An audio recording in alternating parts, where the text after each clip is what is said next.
షాద్ నగర్ వైపు ఉన్న మన స్వర్గసీమ వెంచర్లో ప్లాట్లు కొన్న వాళ్ళంతా సంతోషంగా ఉన్నారు. ఒక్కసారి విజిట్ చేయండి.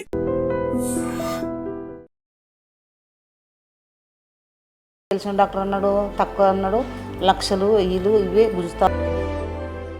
నేను వెళ్ళరానా, టైం అవుతుంది. రాత్రి కూడా క్లాస్ ఉంటావా నీకు? పొద్దునే చెప్పాలంటే రాత్రి ప్రిపేర్ అవ్వాలి కదా వెంకట్ సార్. మార్నింగ్ కాన్షియస్ లేకుండే, కాన్షియస్ ఎందుకు లేరనంటే ఆయన కిడ్నీ ఫెయిల్యూర్ వల్ల అమోనియా అనేది బయటికి వెళ్ళట్లేదు. అమోనియా కానీ యూరియా కానీ వెళ్ళట్లేదు. దానివల్ల ఎన్కెఫిలోపతి అంటారనమాట. దానివల్ల పేషెంట్ డ్రౌజీగా ఉండడము, ఆల్టర్డ్ సెన్సోరింగ్ ఉండడం జరుగుతుంది. పొద్దున వచ్చినప్పుడు ఆల్టర్డ్ సెన్సోరింగ్ ఉన్నారు. వెంటిలేటర్ పెట్టలేదు కానీ నాన్ ఇన్వాసివ్ వెంటిలేట్ చేసాము. ఇంటిబేట్ చేయలేదు పేషెంట్, నాన్ ఇన్వాసివ్ వెంటిలేట్ చేసాము. కొంచెం లంగ్ ఇన్ఫెక్షన్ కూడా ఉండే, ఇంప్రూవ్ అయింది.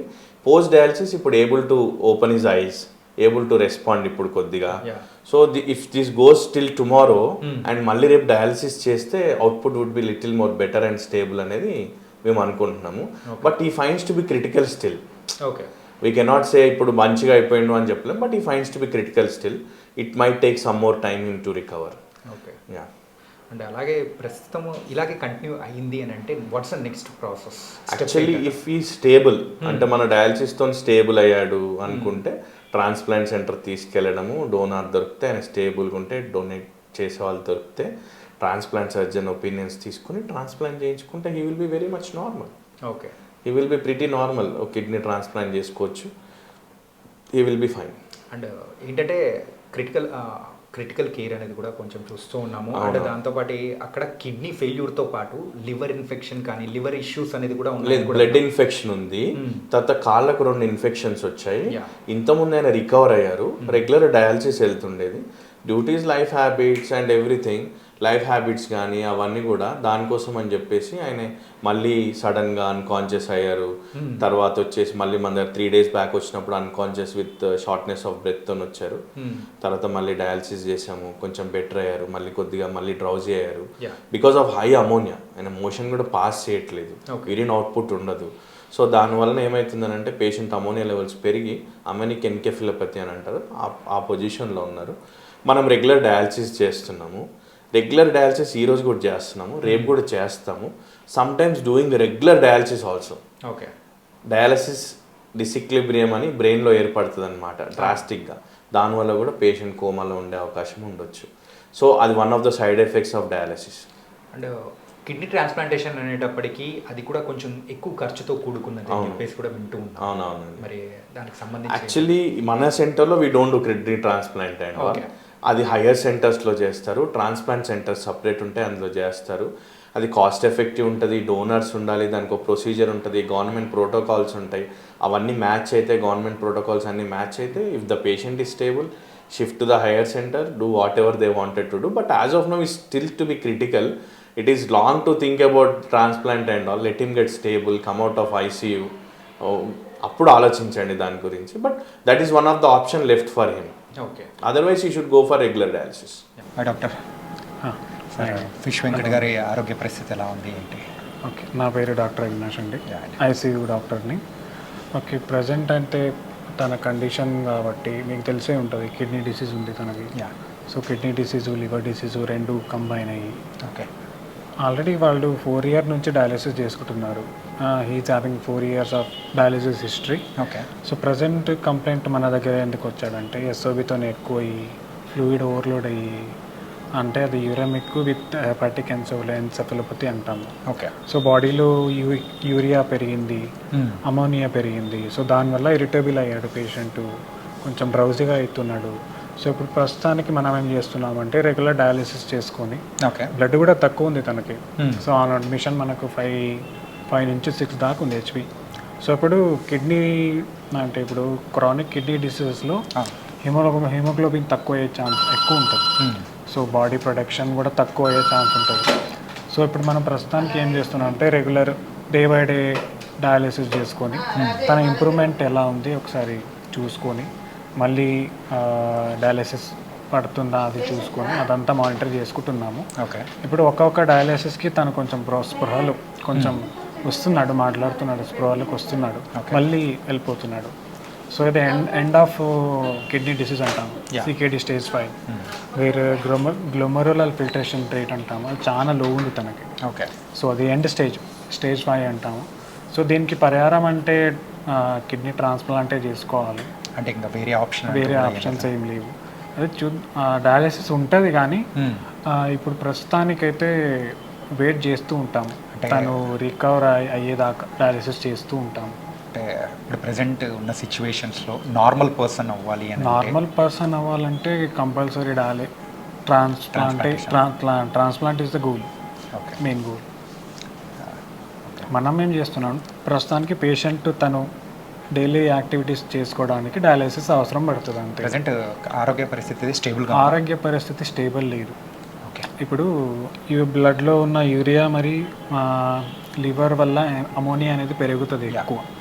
సో తను డయాలసిస్ చేసుకుని మరి తన హ్యాబిట్స్ వల్ల ఆల్కహాల్ ఎక్కువ తీసుకున్న వల్ల లివర్ కూడా కొంచెం పాడైంది. సో లివర్ వల్ల బ్లడ్లో అమోనియా అనేది పెరిగింది. సో దానికి కూడా మెడిసిన్స్ ఇస్తున్నాము, చూద్దాము. అంటే తన బాడీ రెస్పాన్స్ ఎలా వస్తుంది చూసుకోవాలి రోజుకి. టోటల్గా అప్రాక్సిమేట్గా ఈ ట్రాన్స్ప్లాంటేషన్ కానీ ఎవ్రీథింగ్. ట్రాన్స్ప్లాంటేషన్ అంటే ఇప్పుడు లివర్ కూడా కొంచెం దెబ్బతింది కాబట్టి తన బాడీ ఎలా యాక్సెప్ట్ చేస్తుంది న్యూ కిడ్నీ అనేది కూడా చూసుకోవాలి. అది కూడా కొంచెం రిస్కే ఉంటుంది. అండ్ అప్రాక్సిమేట్గా దీనికి వరకు ఖర్చు అవ్వాలంటే ఎంత అవుతుంది? ఇప్పుడు ప్రస్తుతానికైతే ఒకటి అల్బుమిన్ అని ఇస్తున్నాము. లివర్ పాడైన వాళ్ళకి బాడీలో అల్బుమిన్ అనేది తగ్గుతుంది, అసైటిస్ ఫామ్ అవుతుంది. అంటే బాడీలో అంతా వాటర్ నిండే ఛాన్స్ ఉంటుంది. సో ఇప్పుడు అది తగ్గాలంటే అల్బుమిన్ అని పెడతాం ఇంజెక్షన్. అది ఒక్క అల్బుమిన్ కాస్టే మనకు 10,000 పడుతుంది ఒక్క వాయలు. సో ఇప్పుడు ప్రస్తుతానికి హయ్యర్ యాంటీబయాటిక్స్ పెడుతున్నాము. రోజుకే ఒక 20,000 దాకా ఖర్చు ఉంటుంది. Medicines just for medicines. ఇప్పుడు డయాలిసిస్ చేయాలంటే దాని ఖర్చు వేరు. ఇప్పుడు మనం హాస్పిటల్ తరపు నుంచి ఏం చేస్తున్నామంటే జస్ట్ బెడ్ ఛార్జెస్ అంటే హాస్పిటల్ ఛార్జెస్ తగ్గించి మెడిసిన్స్ మరి డయాలిసిస్కి అయితే చేసుకోవాలని వాళ్ళకి చెప్పాం. సో మీ వంతు సహాయం అనేది కూడా మీరు మనం హాస్పిటల్ తరపు నుంచి ఏమేమి అవుతుందో అంతా చేస్తున్నాం. మెడిసిన్స్ కాస్ట్ కాబట్టి వాళ్ళు మనం కూడా ఏం చేయాలి. Thank you. మరి ఐసీయూలో ఉన్న మరి ఫిష్ వెంకట్ గారిని చూస్తుంటే నిజంగా చాలా చాలా బాధ వేస్తుంది. అండ్ మరి ఆయన హెల్త్ కండిషన్స్ గురించి అయితే డాక్టర్తో మాట్లాడాను. అలాగే వాళ్ళ ఫ్యామిలీ మెంబర్స్ అయినా వాళ్ళ డాక్టర్ ఉన్నారు ఇక్కడ, మాట్లాడతాం. అమ్మ మీ పేరమ్మా? శ్రవంతి గారు. మరి నాన్నగారి పొజిషన్ కానీ చూస్తూ ఉంటే నిజంగా చాలా బాధ వేస్తుంది.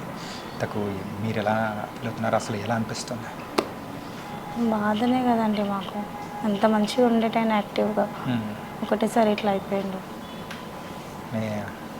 మరి ఎన్ని రోజుల నుంచి ఇలా ఉన్నారు, ఏంటి, ఇప్పుడు జాయిన్ చేశారు? ఇక్కడ వచ్చి మాత్రం 4 days అవుతుంది.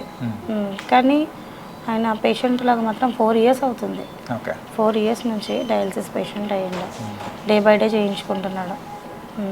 కానీ ఇప్పుడు సిచ్యువేషన్ చూస్తూ ఉంటే ఇంకొంచెం క్రిటికల్ అయినట్టు, చాలా క్రిటికల్ అయ్యింది. మరి ఇలాంటి సిచ్యువేషన్స్లో మీకంటూ ధైర్యాన్ని ఇచ్చేవాళ్ళు కానీ అంటే ఆర్థిక పరంగా హెల్ప్ చేసే వాళ్ళు ఎవరైనా ఉన్నారా, లేకపోతే ఏంటి అమ్మది?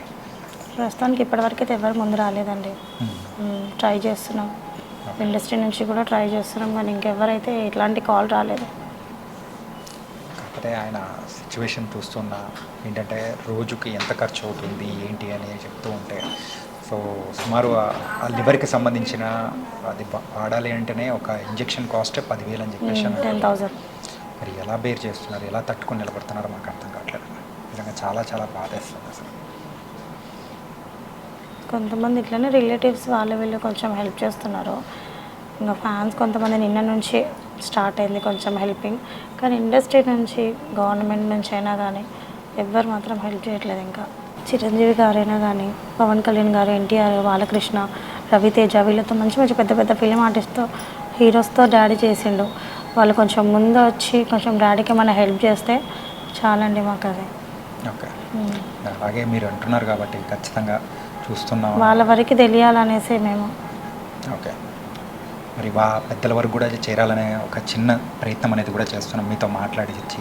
సో వాళ్ళ వరకు చేరిందంటే ఇంకా హ్యాపీగా అనేది ఫీల్ అవుతాం. అన్న నార్మల్ వ్యక్తి అయితే ఇంకా అంతకు మించింది లేదు. మళ్ళీ సినిమాలో కనిపించాలని ప్రతి ఒక్కరు కోరుకుంటున్నారు. అవునండి, ఇండస్ట్రీ పెద్దలైనా కానీ ఎవరైనా కానీ. సో వాళ్ళ ఫ్యామిలీ మెంబర్స్ అందరి తరపు నుంచి కూడా నేను మనస్ఫూర్తిగా కోరుకున్నాను. సో మీరైతే హెల్ప్ చేశారంటే, ప్రతి ఒక్కరు హెల్ప్ చేశారంటే ఖచ్చితంగా ఆయన మామూలు వ్యక్తి అవుతారు. అండ్ వాళ్ళ ఫ్యామిలీ మెంబర్స్ కూడా మనం కూడా మరి తోడుగా నిలవాలని కూడా మనస్ఫూర్తిగా కోరుకున్నాను. Sir, one life lesson what medicine has taught you. Whatever you can do without expecting. But I really believe మన పాజిటివ్ యాటిట్యూడ్ ఉంటేనే మనం ఏదైనా సాధించగలం. గట్ని మనం కరెక్ట్గా డీల్ చేసినట్లయితే అది మనకి పాజిటివ్ హార్మోన్స్ని రిలీజ్ చేస్తుంది. షుగర్ వచ్చిన వాళ్ళ పరిస్థితి ఏంటి? పొట్ట దగ్గర పెరిగితే దాన్ని ఆండ్రాయిడ్ అంటారు, ఆండ్రాయిడ్ ఫోన్ కదా. అసలు థాట్స్ ఎందుకు వస్తాయి? బ్రెయిన్ డెడ్ అంటే దానికి ప్రపంచం అంతా కూడా కొన్ని నిర్దిష్టమైనటువంటి లక్షణాలు. మానసికంగా ధైర్యంగా ఉంటే క్యాన్సర్ జయించవచ్చు. You are a doctor for a cause, sir. అంతే. వాళ్ళకి వచ్చిన ఆదాయం కాకుండా ఫ్రీ సర్వీస్ ఎంతమందికో చేస్తుంది.